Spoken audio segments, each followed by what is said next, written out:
So I want you to just sort of imagine a country for a second. Yeah. And it sounds less like an actual place on a map and, I don't know, more like the setting of this really dark, almost surreal political thriller movie. Oh, absolutely. Like a pitch black comedy. Right, exactly. A pitch black comedy where the juxtaposition is just, it's so sharp it gives you whiplash. So picture this. You have the prime minister of this country, and he's hosting these daily live jazz concerts. Right. He's sitting right there in the front row or even up on stage, you know, snapping his fingers to the saxophone. He's projecting this incredibly curated, relaxed, modern vibe. Very European, very cultured. Exactly. The cameras are rolling. The aesthetic is just flawless. But at the exact same time, literally while the jazz is playing, he is allegedly locking up his political rivals in these freezing, unheated Stalin-era KGB basements beneath the city. The cognitive dissonance is just staggering. It really is. And we aren't talking about, fringe dissidents here. We're talking about the people who essentially built the country's modern economy. In fact, in this wild, almost Shakespearean twist, he is imprisoning the man who literally built the physical house the prime minister currently lives in. Which is just, you can't make that up. It's a calculated spectacle. The jazz is the misdirection, right? And the basement is the actual reality. The jazz is the misdirection. I really like that way of phrasing it. And to understand how this cinematic scenario is unfolding right now, today, Monday, March 23, 2026, we really need to step into the incredibly complex world of Armenia. And the broader South Caucasus region as a whole, really. Right. And our lens for this deep dive today is a really fascinating, super detailed interview with a man named Narek Karapetyan. He's a prominent Armenian political figure and opposition leader and, well, someone who's quite literally in the crosshairs of this bizarre domestic fight. Definitely in the thick of it. Yeah. Now, before we really get into the weeds, I need to make this super clear for you listening. We are looking through Narek's specific lens today. We are absolutely not taking political sides or endorsing his viewpoints. Right. Our mission here is purely analytical. Exactly. We're just trying to unpack the mechanics of these wild claims from the source material to understand the geopolitical powder keg underneath it all. Because, Armenia is this tiny nation that has 2,500 years of history, but right now it's acting as this incredibly fragile buffer between three massive powers. Russia, Turkey, and Iran. Yep. And being a buffer state between those three. It is arguably the most dangerous job in geopolitics. You are essentially the crumple zone for empires. When the tectonic plates of those massive powers shift, the buffer state absorbs the entire earthquake. Wow. The crumple zone. That's incredibly bleak but accurate. And those plates are moving faster right now than they have in decades. So let's start macro. Let's look at the sheer scale of the economics at play. Right. The money. Because I was trying to visualize why everyone from Washington to Brussels to Beijing is just so desperate to get a foothold in a country that's, roughly the size of Maryland? Give or take, yeah. It's tiny. So the best analogy I could come up with is architectural. If you think of the global supply chain as this massive, precarious stone archway, you've got the manufacturing hubs of the East on one side, right? Yeah, and the massive consumer markets of the West on the other. Exactly. Armenia, right now, is acting like the keystone in that arch. It's that small, highly specific piece sitting right at the very top, locking the whole structure together.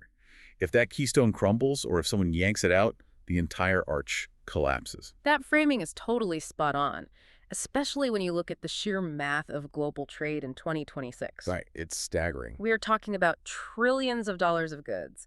Microchips from Shenzhen, textiles from Bangladesh, rare earth minerals, all of it needs to physically move to Rotterdam or London or New York. And historically, companies had a whole menu of options for moving that freight. Yeah, but look at the map today. The traditional routes are either physically on fire or politically radioactive. Let's break those down for a second. So if I'm a huge shipping conglomerate, my first instinct used to be the northern route, right? You just load up the trains, cut straight across Russia, straight into Eastern Europe, and boom, you're done. Yeah, but given the total isolation of Moscow and all the cascading fallout from the Ukraine conflict, that entire northern corridor is effectively a dead zone for Western markets now. Because of the sanctions, right? It's an absolute compliance nightmare. You've layers upon layers of international sanctions. Russian banks are cut off from the SWIFT system. Right. Plus, their actual rail infrastructure is degraded from their own wartime mobilization. No major Western corporation wants to route critical tech components components or energy supplies through a heavily sanctioned war economy. The legal risks alone would be insane, Astronomical. So the northern route is just off the table. which naturally pushes the supply chain south. So then you look at the maritime routes, right? Yeah. The Persian Gulf, the Arabian Sea, up through the Red Sea, and into the Suez Canal. But the southern route is experiencing a catastrophic failure of its own right now. Yeah, the Houthis in Yemen, they are launching these highly sophisticated drone and missile attacks right at commercial shipping in the Bab el-Mandeb Strait. And the economic ripple effect of that is just devastating. When a shipping lane turns into a literal shooting gallery, maritime insurance premiums don't just, inch up. They multiply by factors of 10. Oh, wow. So it just becomes totally unprofitable to even sail there. Exactly. Major carriers have essentially abandoned the Suez Canal. They're rerouting massive container ships all the way around the Cape of Good Hope, literally circumnavigating the continent of Africa. Which adds, what, thousands of nautical miles? Thousands of miles and weeks of transit time to every single shipment. You are burning massive amounts of extra fuel, you're paying crews for longer voyages, and you're totally disrupting the just-in-time manufacturing models that the whole global economy relies on. Okay, so the North is financially sanctioned into oblivion. Right. And the South is under active missile fire, which leaves us with the keystone, the middle path. The middle corridor. It traces right across Central Asia, hops the Caspian Sea, moves straight through the South Caucasus, specifically Azerbaijan and Armenia, and flows right into Europe. Which is why China cares so much. Yes. This is the absolute heart of China's Belt and Road Initiative, their trillion-dollar project. It's why the EU is pouring diplomatic energy into the region, and why the US is so desperately trying to broker stability there. Armenia is basically the safest, shortest land bridge left on the board. Precisely. And this is where we really have to connect the dots for you, the person listening to this right now. Maybe you're driving or cooking dinner. Why does a land bridge thousands of miles away matter to you? Because it hits your wallet. Exactly. Because if this Armenian keystone gets crushed by the autocratic powers surrounding it, the alternative routes are already tapped out. If this middle corridor shuts down, oil prices skyrocket. The cost of everything goes up. Yeah. Every television, laptop, or pair of sneakers shipped from Asia to your local store suddenly multiplies in price. We are talking about massive inflation hitting global emerging markets and ultimately draining your bank account. It's not abstract foreign policy at all. It is a direct threat to your daily cost of living. The global economy relies on predictability, and you just cannot maintain a predictable trade corridor when the geopolitical houses on either side of you are actively burning down. And man, that keystone is resting on some incredibly unstable pillars. Let's look immediately south of Armenia. We need to talk about the looming, incredibly complex shadow of Iran. Yeah, that's a massive piece of the puzzle. In the interview, Narek spends a lot of time dissecting the tensions with Tehran, because there have been all these pervasive rumors circulating in the intelligence community about Iranian strikes on its neighbors, specifically Azerbaijan. Right. But Narek pushes back on this narrative really hard. Yeah. He argues that Iran's absolute top priority right now isn't regional expansion at all, it's internal regime stability. He points to the compounding losses of Iranian leadership, right? Yeah, specifically citing the recent death of a commander named Larijani. This is where we have to really dive into the difference between projected strength and internal fragility. Okay, explain that. Well, the prevailing hawkish theory behind the rumors of Iran striking Azerbaijan is rooted in alliances. Azerbaijan is a massive supplier of energy to Israel. Right. And in return, Israel supplies Azerbaijan with highly advanced weaponry, drones, and intelligence support. So the theory is that Iran might strike Azerbaijan to send a bloody warning to Israel or to forcefully prevent foreign intelligence assets from amassing on their northern border. Okay, I have to challenge that hawkish theory. And frankly, Narek's logic in the source material completely backs this up. Let's look at the actual chessboard here. Let's do it. If Iran is internally hemorrhaging leadership, if their command structure is taking daily hits and they are struggling to suppress all these domestic protests, why on earth would they risk a direct, unprovoked military strike on Azerbaijan? It wouldn't make any sense. Right. Because Azerbaijan is backed to the hilt by Turkey. And Turkey is a massive, modernized military power and a key NATO member. Striking Azerbaijan sounds like a fast track to a catastrophic ground war with Turkey. Yeah, that isn't strategic deterrence. That sounds like literal regime suicide. Exactly. And your deduction is precisely what Narek argues. An overt state-on-state ground war is the absolute last thing that Ayatollahs want right now. Their survival instinct completely supersedes their desire for regional posturing. So they're terrified. They are terrified of internal collapse. And to understand why, we have to look at Iran's demographic reality. It is essentially a ticking time bomb. Western media often portrays Iran as this monolithic Persian state, but that is a dangerous oversimplification. Yeah, the numbers Narek laid out blew my mind. Walk us through the actual makeup of that population. So Iran has a population of roughly 90 million people. 90 million. Right. To put that in perspective, that is 4 times the population of Syria before the outbreak of its civil war. And crucially, it's an incredibly diverse, deeply fractured patchwork of ethnic minorities. Many of whom have real grievances with Tehran. Very violent, long-standing grievances. You have the Kurds in the northwest, the Arab populations in the southwest, the Baluchis in the southeast, the Lurs, and a massive population of ethnic Azeris in the north. Who obviously share deep cultural and linguistic ties with the actual country of Azerbaijan. Exactly. Okay, so let's play this scenario out. Let's say the regime in Tehran overplays its hand. They get dragged into a conflict with Turkey, the economy totally redlines, the military fractures, and the central government collapses. What actually happens the day after the regime falls? You experience what geopolitical analysts call Balkanization. Meaning it breaks apart. Exactly. The nation doesn't just change governments, it shatters along those pre-existing ethnic fault lines. It's the Yugoslavian nightmare, but on a massive scale. Wow. The Kurds accelerate their armed push for an independent Kurdistan. The Azeris in the north seek to join Azerbaijan. The Baluchis declare autonomy. The Central Persian Corps tries to hold whatever they can with whatever military remnants are left. So it just becomes warlords and militias. A vast, chaotic landscape of proxy armies. I'll just do the math on this, comparing it to the Syrian crisis, like Narek does in the interview. When Syria collapsed, it created a migration crisis that literally reshaped the entire political landscape of Europe. It strained economies everywhere. Right. It fueled far-right populism and created just generational humanitarian nightmares. But Syria was a fraction of the size. A tiny fraction. An Iranian collapse would be mathematically 4 times worse. We are talking about tens of millions of people displaced.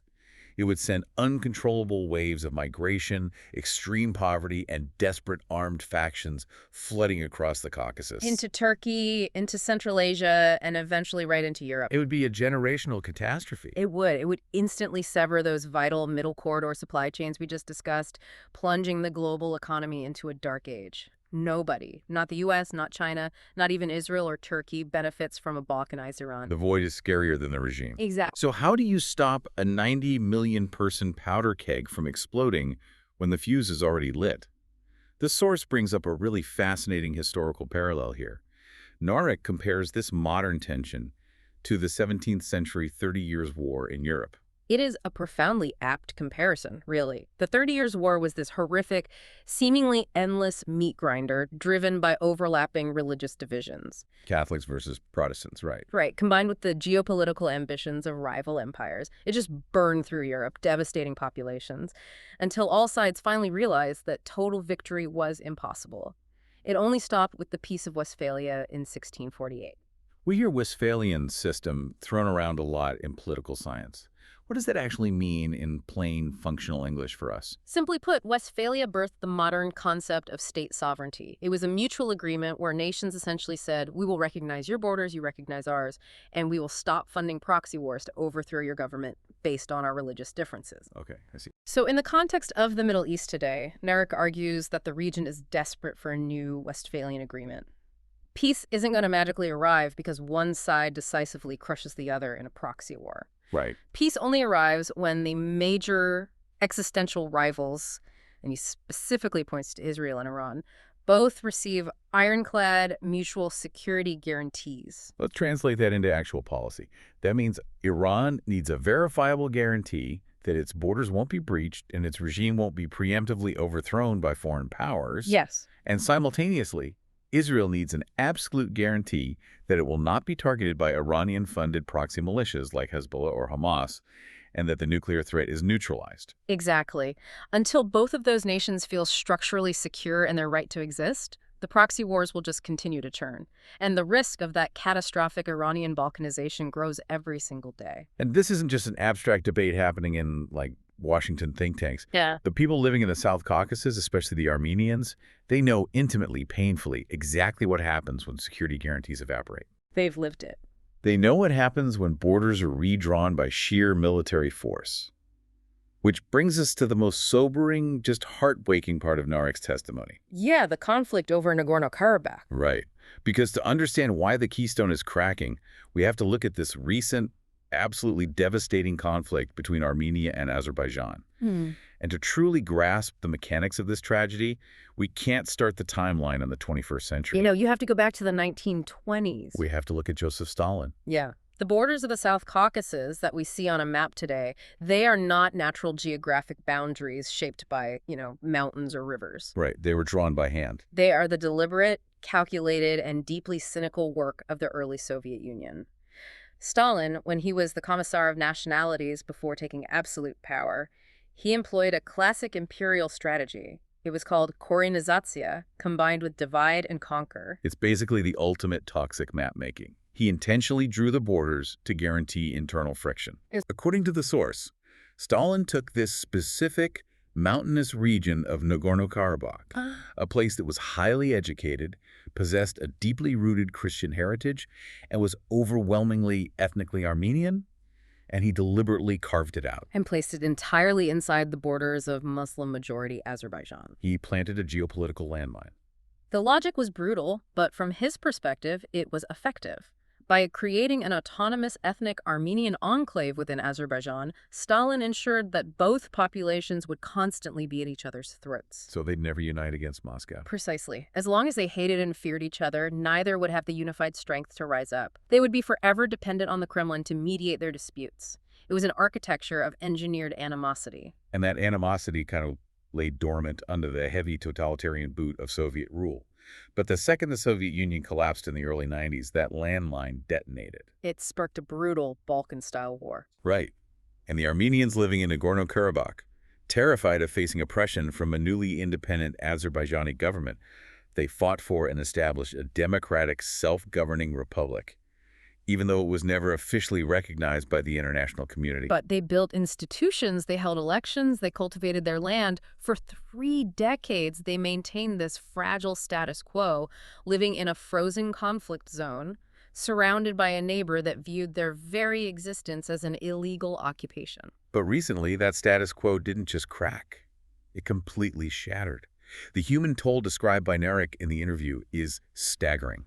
It's hard to even process. We are not talking about a border skirmish here. We are talking about the mechanical execution of ethnic cleansing on a massive scale. 150,000 ethnic Armenians were forced to flee the region entirely. The logistics of that displacement are horrifying to contemplate. Entire generations of families. Yeah, they had to abandon homes they had lived in for decades, businesses they had built from scratch, the graves of their ancestors, their ancient churches. Just left behind. They were starved out through blockades first, and then forced to funnel through a single mountain road, the Lajning corridor, fleeing into Armenia with literally nothing but what they could cram into their cars. Starting from absolute zero. From nothing. There's a statistic Narek provides in the interview that is honestly one of the most chilling things I've ever read. He mentions that after this mass exodus, at one specific point, there were only 10 ethnic Armenians left in the entire region of Nagorno-Karabakh. 10 human beings. 10. Out of a population of 150,000. And eventually, even those final 10 fled. It is the total systemic erasure of an entire culture from a specific geography. It is the literal definition of a demographic void. A thriving, distinct society was completely dismantled and geographically relocated through the sheer application of military force and deprivation. I have to admit, as someone who consumes a lot of international news, I was deeply unsettled by the sheer lack of global outrage here. It was met with near silence. Yeah. We see wall-to-wall, 247 media coverage of displacement crises in other parts of the world, and rightfully so. But 150,000 people ethnically cleansed from their ancestral homeland. a region entirely emptied out of its indigenous population. And it barely registered as a blip in the global consciousness. It really makes you realize how easily a tragedy of this magnitude can occur, while the international community simply looks the other way, which leads to a really crucial mechanical question. How exactly did Azerbaijan pull this off? Right. Because Armenia is a democracy, they have a proud military history. Why did they fall so catastrophically behind in this conflict? Well, Narek's analysis of this is essentially a masterclass in structural political science. It doesn't come down to courage or willpower. It comes down to a fundamental difference in political systems and how those systems allocate resources over a 45-year timeline. Okay, lay that out for us. Azerbaijan operates as an autocracy. For decades, the nation has been controlled by the Aliyev family.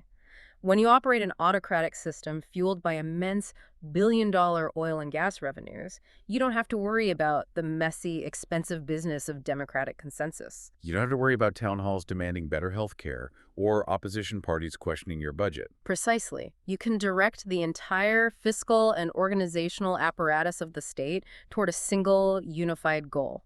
And for Azerbaijan, that goal was absolute military dominance and the recapture of Nagorno-Karabakh. So they just spent all their money on weapons. They spent 3 decades building a hyper-modern war machine. They forged a deep, unbreakable alliance with Turkey, which gave them NATO-standard tactical training and command structures. Wow. And crucially, they leveraged their massive oil exports to Israel to acquire highly advanced, game-changing drone technology and precision munitions. They were preparing for a 21st century technological war. While Azerbaijan was spending 30 years using oil money to build a hypermodern, drone-equipped military, it seems like Armenia was distracted by the messy, inward-looking process of trying to build a functioning democracy. They were changing leaders through elections, passing reforms. Right. Focusing on building hospitals, improving universities, and updating their internal infrastructure. Which, in a vacuum, in a peaceful neighborhood, those are exactly the right priorities for a flourishing society. Absolutely. But in the South Caucasus, prioritizing schools over suicide drones leaves you incredibly vulnerable. That is the profound, tragic irony of the whole situation. Their commitment to democratic ideals and domestic improvement made them structurally weaker in a sheer, brutal test of kinetic military force. They brought a 20th century conventional defense to a 21st century drone war. The outcome was mathematically inevitable once the shooting started. And this brings us to the aftermath and the peace deal brokered by former U.S. President Donald Trump. This is where the local tragedy directly reconnects with that global supply chain keystone we talked about earlier. Yes. The specifics of this peace deal are entirely focused on logistics and geography. The core issue was a vital road, a proposed economic corridor that runs directly through Armenian sovereign territory, connecting mainland Azerbaijan to its exclave, Nakhchivan. Right. Prior to this deal, Azerbaijan, riding high on its military victory, was heavily implying they might just take that corridor by force. They were threatening to slice right through southern Armenia, which would have been catastrophic. So the Trump broker deal essentially drew a line and said, no, this land remains sovereign Armenian territory. You cannot annex it. But it will be opened and maintained as an economic corridor for trade and transit. It was designed to halt immediate military aggression by turning a contested piece of ground into a shared, profitable economic asset. It's a very pragmatic approach, substituting economic integration for military conquest. However, Narek is extremely clear-eyed about the fragility of this arrangement. Because a piece of paper signing away immediate hostilities is not a shield. Exactly. Without long-term, ironclad security guarantees muscle provided by a superpower like the United States to actually enforce the borders, this peace is just an illusion. Because if Azerbaijan decides in 5 or 10 years that they don't just want transit rights, but they want full sovereign control of that corridor, what physically stops them? Nothing. An economic agreement only holds if the geopolitical cost of breaking it outweighs the domestic reward of a military victory. Exactly. So the Armenian people are living under a signed peace deal, but they're existing in a state of constant suffocating dread. They know the military imbalance hasn't been solved at all. And to truly understand the depth of that dread, to understand why the loss of Nagorno-Karabakh isn't just viewed as a bitter political defeat, but triggers an absolute visceral existential terror for Armenians, We have to look at their psychological baseline. The historical context is essential here. We have to examine the scars of the past. You cannot accurately analyze modern Armenian politics or the emotional resonance of Narek's warnings without understanding the Armenian genocide. Right. It is not just a chapter in their history book. It is the defining foundational trauma that shapes every single political calculation, every geopolitical fear, and their entire national identity. Let's ground this in the historical reality for a second. This takes place during the shadows of World War I. The Ottoman Empire, which is the predecessor to modern-day Turkey, is failing. They are collapsing under the weight of the war. Right, they are suffering massive military defeats. And like many failing autocratic empires throughout history, the leadership desperately looks for an internal scapegoat to blame for their own incompetence. And the Ottoman establishment targeted their Christian minorities, predominantly the Armenians who had lived on those lands for millennia. The government systematically branded the Armenians as a fifth column, an internal enemy that was secretly collaborating with the Russians. What followed was not a byproduct of war. It was a deliberate, state-sponsored campaign of total extermination. The historical details recounted in the source material are visceral and profoundly upsetting. This wasn't just battlefield casualties. The Armenian intellectuals and community leaders were rounded up and executed. The men were conscripted into labor battalions and systematically murdered. And the women, the elderly, and the children. They were forced from their homes and sent on brutal death marches across the searing Syrian desert. The deliberate, stated intent of the Ottoman government was that these people would die of starvation, dehydration, exposure, and exhaustion along the way. Hundreds of thousands perished in the sand. It was an attempt at total annihilation. But out of that horrific, unimaginable darkness, Narek highlights a specific story of desperate, profound resilience that defines the modern Armenian state. It is the story of the orphans. Yes. During the chaos of the genocide, thousands of Armenian children were essentially being trafficked, kidnapped, or sold off to survive. And Narek recounts how Armenian soldiers, alongside the massive organizational power of the Armenian Apostolic Church and international groups like Near East Relief, actively worked to track down and buy these children back. They gathered them from the deserts and the cities. Brought them to the relative safety of the center of Armenia and constructed massive, sprawling camps to shelter, feed, and educate hundreds of thousands of orphans. It was a monumental logistical and humanitarian effort, driven entirely by the need to save the literal future of the Armenian bloodline. That specific detail, the orphanages, it stopped me in my tracks when I was preparing for this deep dive. Narek points out that in modern Armenia, a staggering 70% of the current population shares the exact same origin story. It's hard to even fathom that scale of shared trauma. Think about that. 7 out of 10 people you meet on the street in Yerevan have a grandparent or great-grandparent who survived a death march, lost their entire extended family, and was raised in a church-run orphanage. Wow. How does that level of collective, shared generational trauma fundamentally rewire a country's modern political DNA? It creates a society built on an acute, ever-present awareness of its own extreme fragility. When your entire national narrative boils down to, we started from absolute zero after the world tried to erase us, survival ceases to be a given. It becomes the obsession. It becomes your core overriding political philosophy. You view every border dispute not as a negotiation, but as a potential prelude to another annihilation. Which makes total sense. Furthermore, it creates an incredibly deep, unbreakable bond with the institution that physically saved them from extinction, the Armenian Apostolic Church. When your survival is credited to the church, that institution becomes untouchable.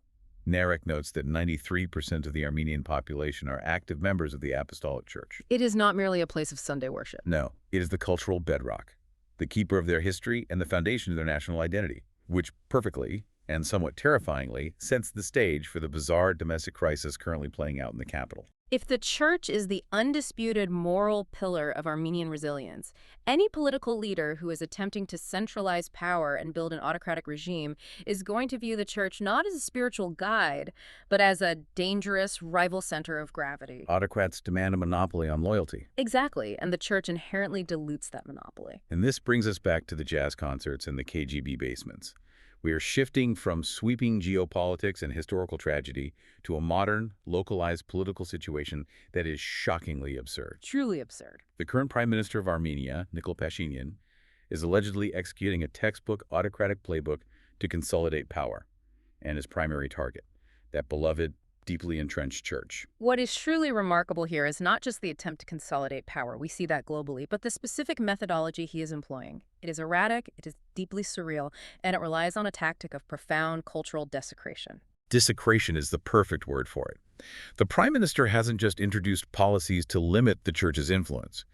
He has launched a campaign of incredibly vulgar public insults against the senior clergy. Unprecedented vulgarity. According to the claims in the source, he has literally offered to expose his genitals to priests during public tirades. It's wild. He publicly told a respected archbishop to go back to banging his uncle's wife. His own wife took to public platforms to label the clergy as pedophiles and maniacal perverts. It's just beyond the pale. This isn't subtle backroom political maneuvering or legal disputes over tax-exempt status. This is a public, unhinged assault on the moral authority of the most respected institution in the country. It is a calculated strategy of degradation. If you want to weaken an institution that has immense historical reverence, you don't attack its theology, you attack its dignity. You drag it down into the mud. Exactly. You make the priest the subject of ridicule, vulgarity, and scandal, but the jarring element is how he juxtaposes this vulgarity with his own public persona. Right, because while he is hurling these grotesque insults at priests, and while the country is facing literal existential military threats on its borders, what is the Prime Minister actually doing with his time?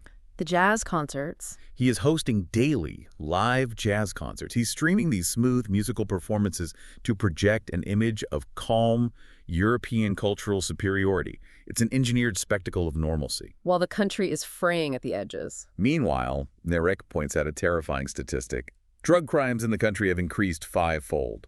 Why? Yeah. Because instead of fighting actual cartels or street crime, the police forces are being deployed to harass clergy and intimidate political opposition. The jazz is the anesthetic. It's designed to convey to the international community and to his own citizens that everything is fine, everything is modern, and the government is in total control. But behind that curtain of normalcy, the actual mechanics of the state, the police, the courts, the special forces are being ruthlessly weaponized against political opponents.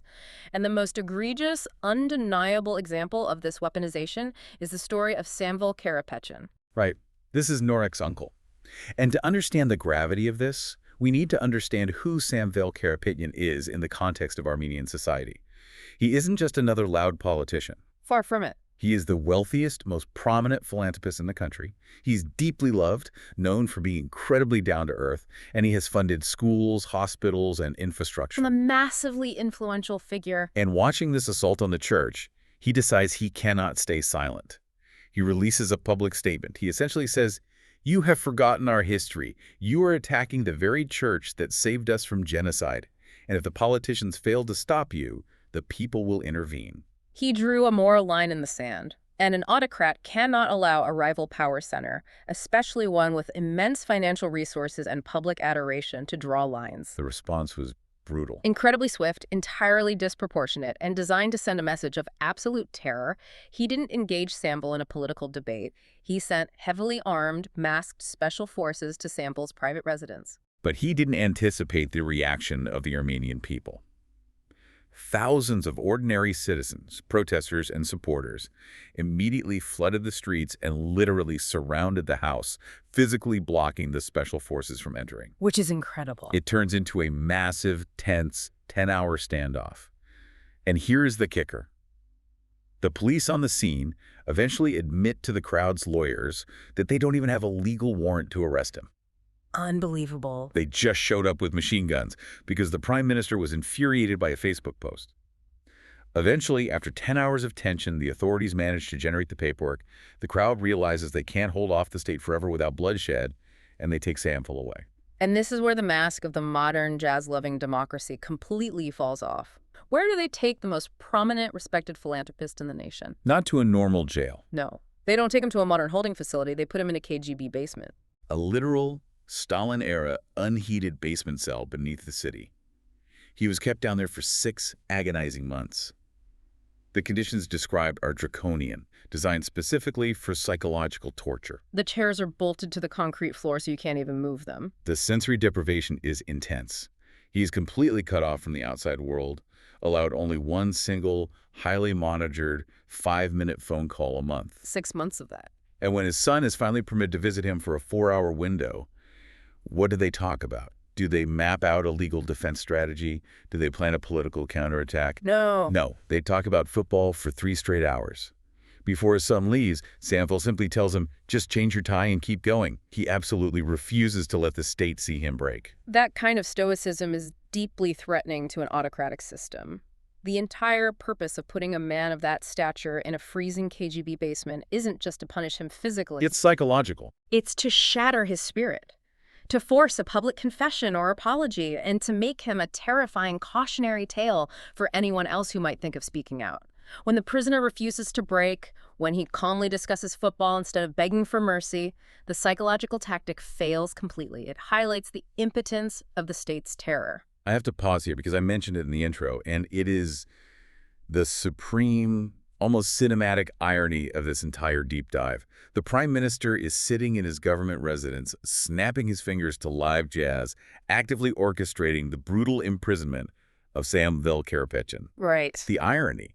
Samvel Karapetyan, through his philanthropy and construction companies, literally built the physical house the Prime Minister currently lives in. It's almost too on the nose. You cannot write a more poignant metaphor for a leader actively tearing down the very foundations of the society that shelters him. It is profound, tragic irony, and it is the perfect illustration of a concept known as lawfare.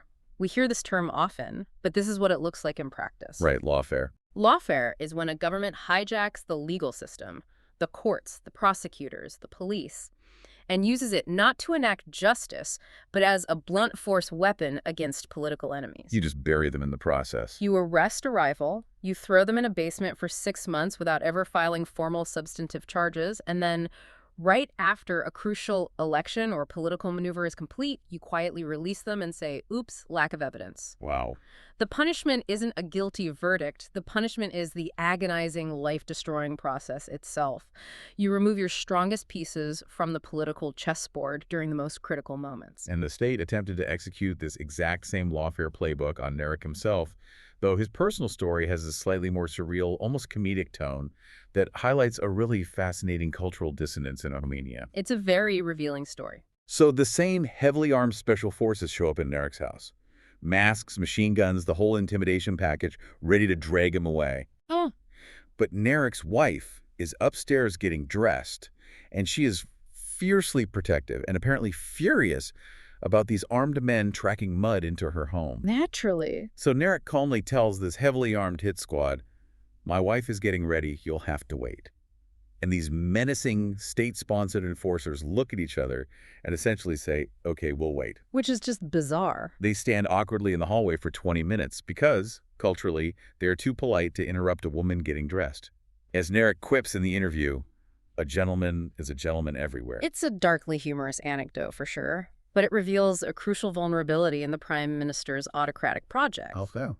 Well, the Armenian people are historically peaceful, community-oriented, and respectful. The heavy-handed, brutal tactics the Prime Minister is trying to import simply don't map well onto the cultural DNA of the populace or even the rank-and-file police. Right, they're still human beings from that culture. Exactly.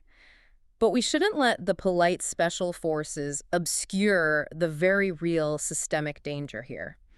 The Prime Minister isn't just relying on midnight arrests. He is making highly calculated bureaucratic moves to capture the entire apparatus of the state. Yeah, Narek points out that the head of the National Postal Service and the head of the National Electric Grid have both been replaced by loyalists from the Prime Minister's own political party. And that's terrifying. How does that actually work mechanically? How does a Prime Minister just take over the electric grid? You do it through regulatory capture and board appointments. You fire the independent experts who run these utility boards, usually under the guise of anti-corruption reforms, and you install your political cronies. Why does this matter? Because when you control the Postal Service, you control the physical flow of information, ballots, and opposition materials. When you control the electric grid, you have the power to literally plunge opposition strongholds into darkness during rallies or elections. Oh, wow. So you can literally turn the lights off on your opponents. When an executive controls the flow of information, the fundamental utilities of modern life, and the legal system, they are systematically suffocating the mechanisms of democracy. These aren't warning signs. These are the final red flags before a system completely closes. So with the keystone of global trade resting on a nation that is internally tearing itself apart, What does the future hold? How does Armenia escape this death spiral? That's the million-dollar question. That brings us to the path forward. Have the opposition's strategy of choosing systems over vengeance. There are massive elections approaching in Armenia. And amazingly, despite the lawfare, despite the vulgarity, despite the KGB basements, Narek's opposition coalition is actually leading in the independent polls. Which shows incredible resilience. The society, scarred by his history, is actively rejecting the autocracy. But there is a dark cloud hanging over this optimism. Right after the official interview concluded, Narek's lawyer told the journalists something incredibly chilling. Oh, about the impending arrest? Yes. He fully expects Narek to be arrested and thrown into a basement within the month, purely as a tactic to decapitate the opposition leadership right before the vote. Which forces the opposition to think strategically far beyond just winning a single election cycle.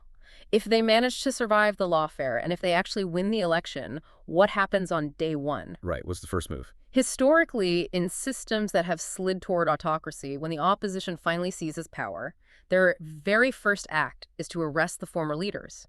They throw the old prime minister into the exact same KGB basement. Retaliation. It becomes a permanent toxic cycle of political revenge. You jail my uncle, I jail your brother. The country remains fractured, investors flee, and the institutions never mature.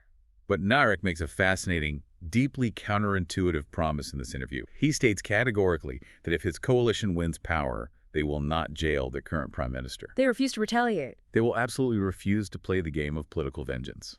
When I heard that, my mind immediately went to the Roman Empire. Oh, interesting. Like Marcus Aurelius. Exactly. Think about the reign of Marcus Aurelius. He was a brilliant philosophical emperor who ran Rome based on a strict system of meritocracy. He chose the absolute best generals and administrators for the job, regardless of their bloodline. A good king. But when he died, he fundamentally broke his own system. Out of blind nepotism, he handed absolute power to his son Commodus. And Commodus was a tyrannical disaster who nearly brought the entire empire to ruin. Because the system relied entirely on the individual. Right. It highlights the fatal flaw of relying on a good king. It made me wonder, how does a modern country actually build a system that can survive the inevitable arrival of a bad leader? How do you build systems above people? You build it through ironclad structural limitations on executive power. You remove the temptation of tyranny. Narek outlines a very specific, foundational constitutional reform his party intends to implement immediately. The introduction of a strict two-term limit for the office of the prime minister. As the Armenian constitution is currently written, the prime minister can serve indefinitely. Literally for life. There is no legal mechanism to force a transition of power if they manage to keep winning elections, whether through popularity, gerrymandering, or outright coercion. And as we've seen globally, a leader for life is usually just an autocrat with a better PR team. Exactly. Introducing a rigid two-term limit forces institutional rotation. It guarantees that no matter how popular, how charismatic, or how manipulative a leader becomes, their grip on power has a definitive expiration date. It forces turnover. It forces the political culture to rely on the enduring strength of its institutions, the independence of the courts, the vigor of the parliament, the professionalism of the civil service, rather than a cult of personalities surrounding a single savior or strongman. That is how you break the cycle of vengeance. You don't cross your fingers and hope the next guy is a saint. You rely on the cold, hard letter of the law, preventing him from becoming a tyrant. And if the Armenian people can achieve this, if they can stabilize their domestic democracy, reject the politics of revenge, and secure that vital geographic keystone, the vision Narek articulates for the future of Armenia is genuinely incredible. It's very ambitious. He doesn't just want mere survival in a hostile neighborhood. He wants explosive prosperity. He explicitly states his goal is to transform Armenia into the Dubai or Singapore of the Caucasus. It is an incredibly ambitious but economically sound vision. Look at the historical precedents of Singapore and Dubai. Both of those city-states are located in highly volatile, complex geopolitical neighborhoods. Very true. But they transform themselves into indispensable, hyper-stable hubs for global finance, trade, and innovation. They achieve this by establishing an absolute, unshakable rule of law, creating predictability for foreign capital. So everyone feels safe investing there. Right. They became neutral melting pots where every American banks, Chinese tech firms, European shipping conglomerates has a massive vested financial interest in maintaining the local peace. Because everyone's making money. Exactly. Armenia, sitting right at the apex of that critical east-west middle corridor trade route, possesses the exact geographic potential to leverage its location and become exactly that kind of indispensable economic fortress. It is an incredibly hopeful, brilliant vision for a population that has endured unimaginable darkness over the last century. We've covered a massive amount of ground in this deep dive today. A lot of ground, yeah. We started by looking at a macro geopolitical chess game, dissecting how the missile strikes in the Red Sea and the heavy sanctions on Russia have unexpectedly turned this tiny mountainous nation into the most vital supply chain corridor on Earth. The keystone. We analyzed the terrifying demographic ticking time bomb of a potential Iranian Balkanization next door. And we confronted the heartbreaking reality of 150,000 Armenians ethnically cleansed from Nagorno-Karabakh while the world looked away. We also explored the deep psychological undercurrents of the region. We discussed how a century-old trauma, the horrors of the Armenian genocide, and a nation literally rebuilt by orphans, has forged a society that relies so deeply on its church for moral survival. Yeah. And we analyzed how that deep-seated reliance is currently colliding with a prime minister who is utilizing the dark arts of lawfare, arresting beloved philanthropists, and hosting jazz concerts while he systematically attempts to dismantle the pillars of his own democracy. From the macroeconomics of global maritime shipping routes all the way down to the micro level of a defiant political prisoner talking about football in a freezing sensory deprivation basement, it is an overwhelming amount of information to process. It really is. But I want to remind you, the listener, why we dug into all of this today. While this story sounds like the plot of a Hollywood thriller, these are real people. They are families, they are business owners, they are activists. Fighting for their future. They are holding the line on a vital global trade route that directly impacts the price of the goods you buy every day, and they were fighting tooth and nail to build and protect democratic institutions in a neighborhood completely dominated by autocratic regimes. The outcome of their domestic struggle, whether they succumb to autocracy or build a resilient, law-bound democracy, will create geopolitical and economic ripples that will be felt far beyond the borders of the South Caucasus. I want to leave you with one final thought to mull over as you go about your day. It's a philosophical question that wasn't explicitly answered in Narek's interview, but it hangs heavily over every single dynamic we've unpacked today. There is an old, somewhat fatalistic geopolitical adage that says, geography is destiny. Right. And for 2,500 years, Armenia's specific location on the map has cursed it to be the crumple zone for empires, a buffer state forever plagued by the wars of its larger neighbors. But think about the profound resilience we've talked about today. It's unmatched. If a nation can survive an absolute state-sponsored genocide, if it can literally rebuild its population from a generation of traumatized orphans, if it can endure the psychological torture of KGB basements, and if it can still consciously choose to build democratic institutions and the rule of law over indulging in the easy drug of political vengeance, well, can a country's choices ultimately rewrite its geographic destiny? Can the sheer willpower of a people outsmart the map they were drawn on? Keep that question in mind the next time you hear a smooth jazz song playing over the evening news. Thanks for diving deep with us today.